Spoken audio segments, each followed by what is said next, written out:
Hi, this is Pastor Ricky Temple. Today, we want to get real about something that a lot of people go through. It's called divorce.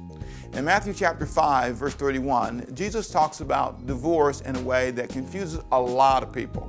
It's a tough verse because from verse 31 down to about verse 32, you have this dialogue, and it basically says, what are the grounds for divorce? Well, they said if they commit adultery, it's wrong and you can't marry again. And let me read it for you.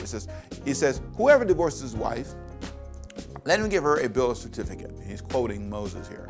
But I say to you that whoever divorces his wife for any cause other than sexual immorality causes her to commit adultery. And whoever marries a woman who is divorced commits adultery. Well, that has confused a lot of people. And they're going, well, what does that mean? Well, first of all, you have to understand the context. These are people who were divorcing people for all kinds of reasons. Now, Jesus starts off by saying Moses allowed divorce because of the hardness of your heart. He gave people the right to write a bill of divorcement because he just couldn't keep some people together.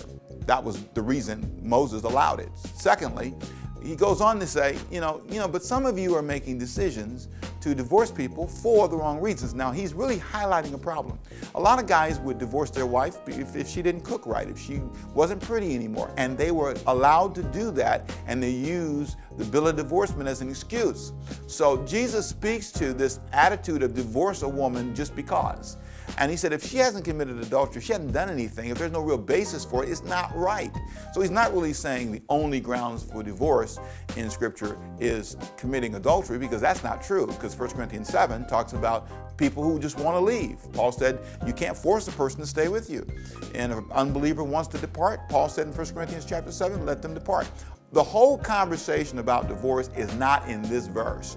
It's not all in one place. There's a lot of dynamics that lead to this, but here's the bottom line. Jesus is saying, respect the institution. You don't need to just get out of a relationship just because you don't like each other the way they were in this day and age. Many of these religious leaders were writing bill of divorcement because they wanted another woman. So they would write this woman a bill of divorcement, divorce her, and go marry the other one. And they wouldn't commit fornication because it was, quote, legal. But Jesus says, your heart's wrong. You're divorcing people with no cause, no basis. And he says, that's not right. That's what this is about. So the bottom line is respect the institution. Divorce happens, and you can't always change that. What I want you to realize is that God can forgive you, give you a new beginning and a new chance. So divorce is tough, but stay true. See if you can make it. Don't give up so quickly. But if you have been divorced, God's able to redeem your life. Gotta go. My name is Pastor Ricky Temple. I pray God's blessing and grace on you through your challenges in your relationships, and may God help you. If you've gone through a divorce, may God help you rise from the ashes of one if you've been in one. Gotta go again. My name is Pastor Ricky Temple. Bye-bye. God bless.